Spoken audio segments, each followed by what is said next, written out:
திருப்பூர் ஊத்துக்குளி ஸ்ரீ வெற்றி வேலாயுத சுவாமி திருக்கோயிலில் கடந்த 24ஆம் தேதி கொடியேற்றத்துடன் துவங்கிய தைப்பூச திருவிழா இன்று தைப்பூசத்தை முன்னிட்டு தேரோட்டம் நடைபெற்றது. ஏராளமான பக்தர்கள் பங்கேற்று தேரை 4 ரத வீதிகளிலும் வடம் பிடித்து இழுத்தனர். திருப்பூர் மாவட்டம் ஊத்துக்குளி கைத்தமலை ஸ்ரீ வெற்றி வேலாயுத சுவாமி திருக்கோயில் தைப்பூச தேரோட்ட திருவிழா கடந்த 24ஆம் தேதி கைத்தமலையில் கொடியேற்றத்துடன் துவங்கியது. அதனைத் தொடர்ந்து ஊத்துக்குளியில் 4 ரத வீதிகளின் வழியாக காலை மாலை ஆகிய நேரங்களில் முருகன் வள்ளி தெய்வானை சமேதமாக சுவாமி திருவீதி உலா நிகழ்ச்சியும் மயில் வாகன காட்சியும் நடைபெற்றது.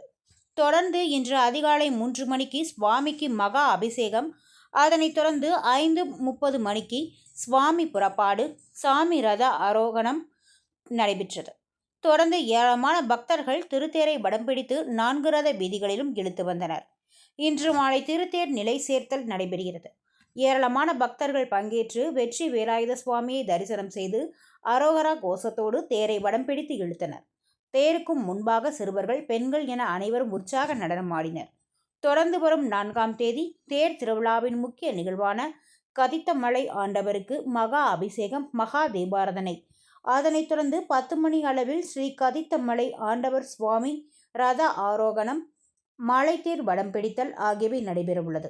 தேரோட்டத்துக்கு முன்பாக பெருந்துறை எம்எல்ஏ ஜெயக்குமார் ஜமாத் இசைத்தும், ஜமாப் இசைக்கு நடனம் ஆடியும் திமுக மாவட்ட செயலாளர் முன்னாள் அமைச்சர் தோப்பு வெங்கடாச்சலம் பக்தர்களுக்கு நீர்மோர் மற்றும் அன்னதானம் வழங்கினார்.